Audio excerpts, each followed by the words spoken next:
This guy. This guy. Oh my, this guy.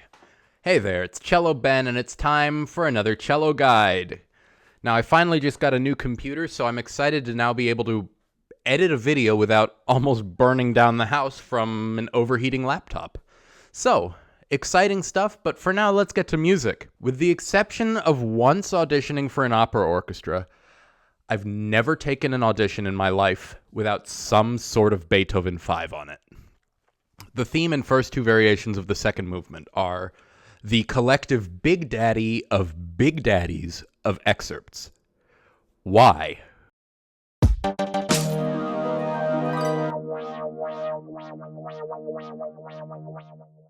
Well, first of all, Beethoven 5 is just about as core can be in terms of standard Western orchestral repertoire. But also, it's one of those pieces that's just about as hard in context as it is when you're alone on a stage looking at a black screen that's cloaking a committee. Now, see, to me, that kind of thing makes it a great excerpt, or set of excerpts, I suppose.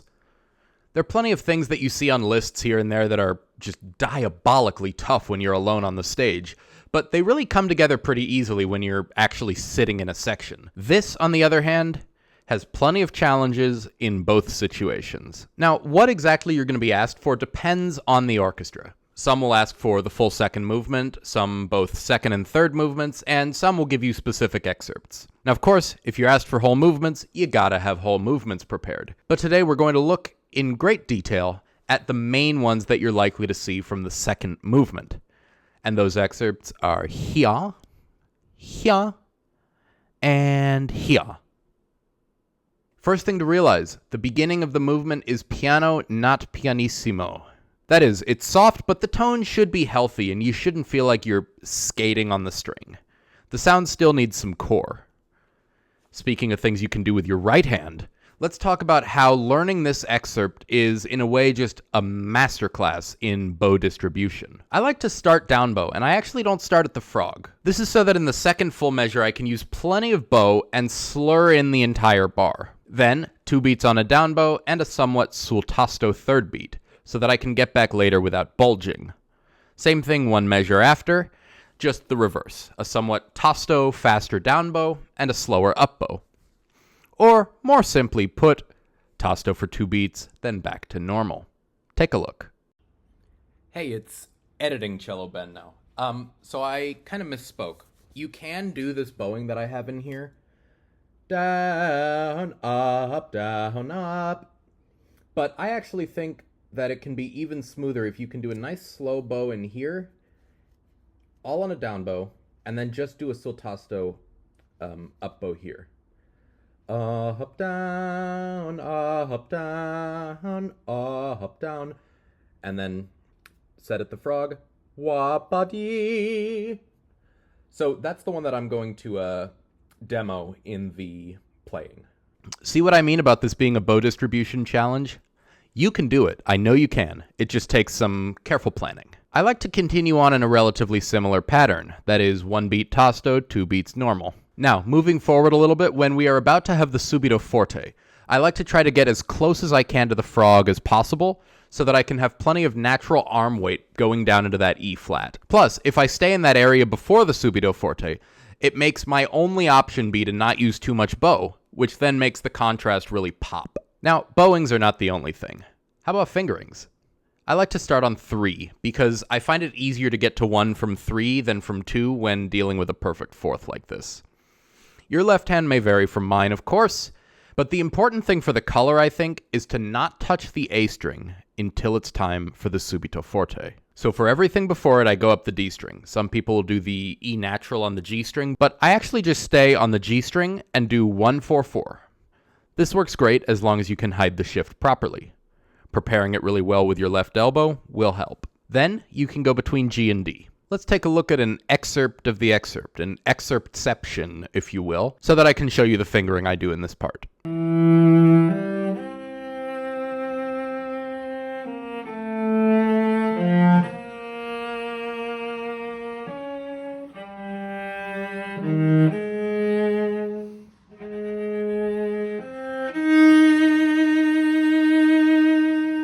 Now, when it's almost time for the subito forte, I get to that A flat on 2, and then replace it with 1. This makes my left hand feel a lot better about going over to the A string when I'm in this new position. Again, the fingering you choose is up to you, but here's one option that works well for me. Next step, rhythm. This is one of those excerpts where at least one person on the committee is just about guaranteed to be subdividing 30-second notes while you're playing.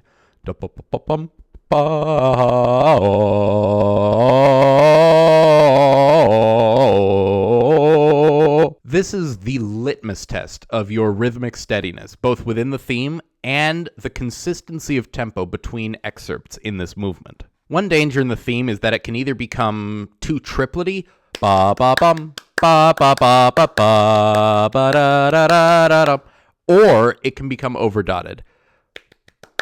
Ba-ba-dum, ba-ba-da-ba-dee, ba-dee, ba-dee, ba-dee, ba-dee. So we want to avoid those issues on both ends of the spectrum. Of course, one thing that's going to help is subdivision.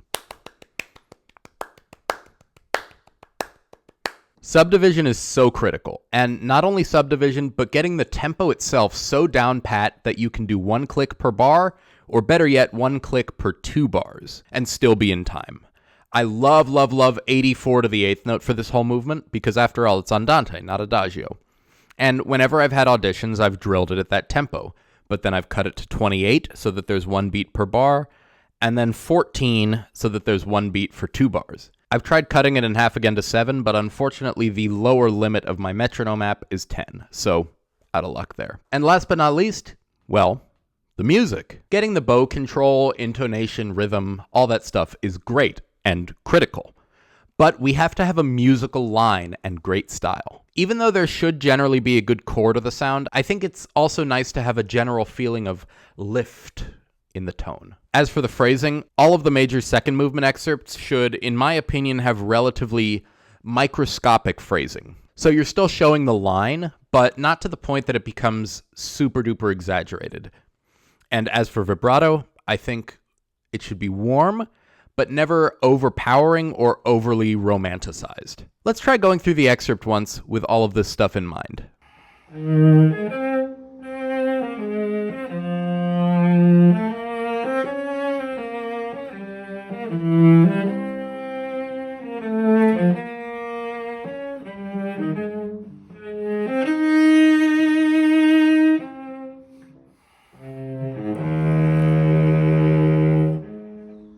So, moving right along, the first variation is a little bit tougher than it looks.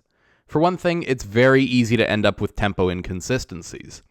Even if you're really feeling those subdivisions, it can end up misleading you unless you really do some serious metronome work. For my fellow Americans out there, make sure you check with your insurance company to see if Dr. Beat is an in-network provider. Now, I do the pickup and the first full bar all with 1 down bow. And then I continue with 1 bow per bar for the entirety of the softer stuff. But you know what's not soft stuff? A subito forte.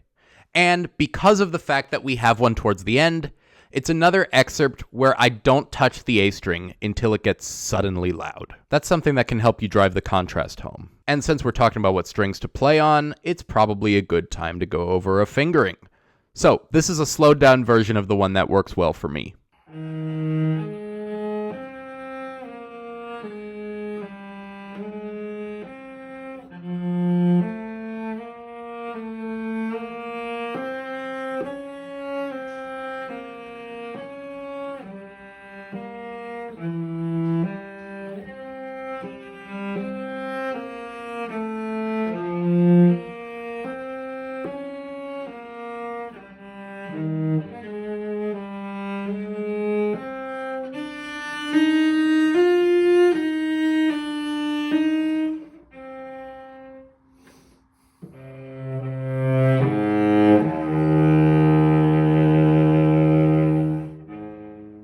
Now, the really important thing about the subito forte that I just mentioned is that afterwards, you want to go right back to piano mode, and then be ready for a nice crescendo to forte, but not subito this time, so you have to pace it. To get to the first subito piano, I like to use most of my bow on that forte, and then just touch the piano C lightly at the tip on an up bow. As for the crescendo at the end, if you want to do it effectively but avoid too much bulging, I like to set the bow on the string and start from the string just blossoming to that low E flat. and right back to subito piano for the final A-flat. And then stylistically, I think that this variation merits some vibrato, but not to the point that it stymies the line. We've got a long snake of moving notes, and I think it just needs a little shake here and there for emphasis when there's a particularly colorful note. But it's not ba ba ba ba ba ba. You know, it's not Puccini. So let's take a listen now to the full variation with all of this in mind.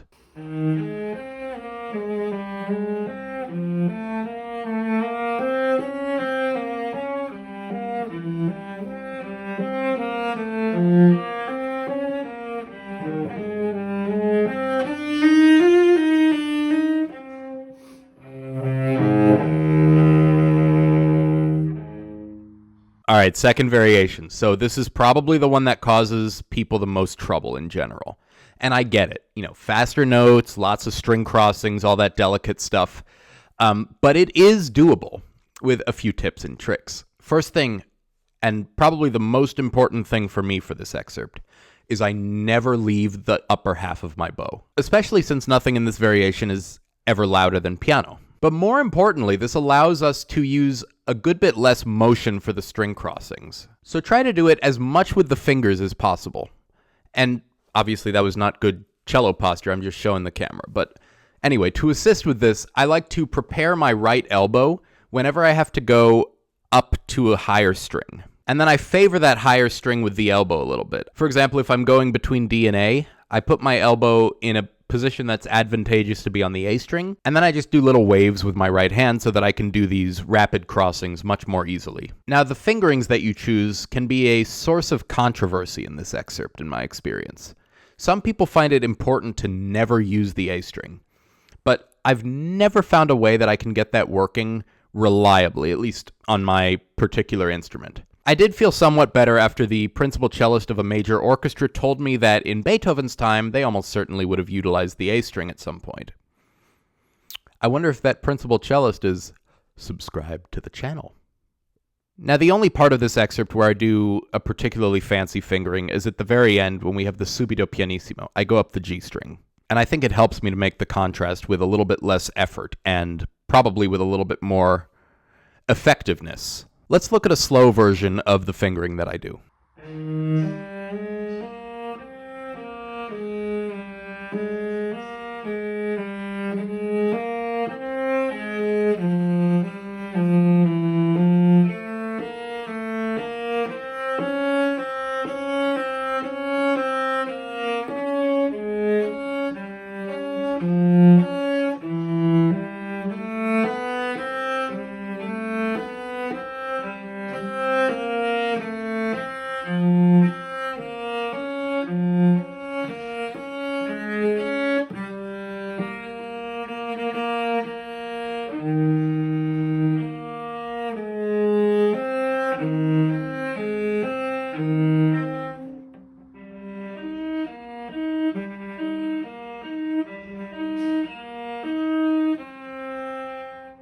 Now, this is another excerpt where I try to do that micro-phrasing that I was talking about. Just little ebbs and flows, but never anything super extreme. The goals here are smoothness, consistency, steadiness, and gentle phrasing. The only time I think you'll want to go to any kind of extreme is for that subito pianissimo at the end. Let's take a listen now to the full excerpt.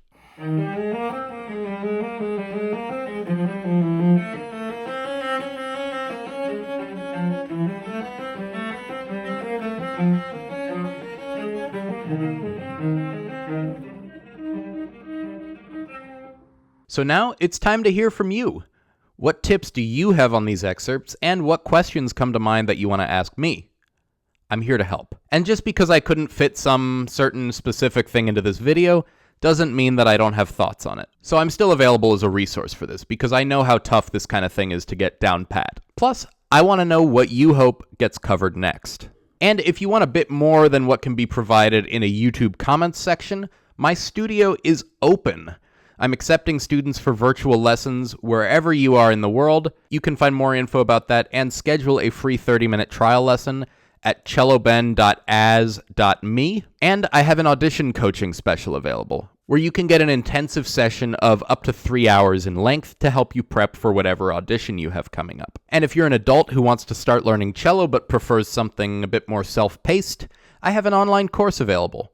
You can head over to celloben.com/course and find it on Udemy. It's got hours of video lectures, a custom method book, and videos to play along with. Plus, unlimited access to asking me questions and getting feedback. And with that, I hope you have a wonderful rest of your day, and I thank you so much for joining me. Take good care, and I'll see you next time.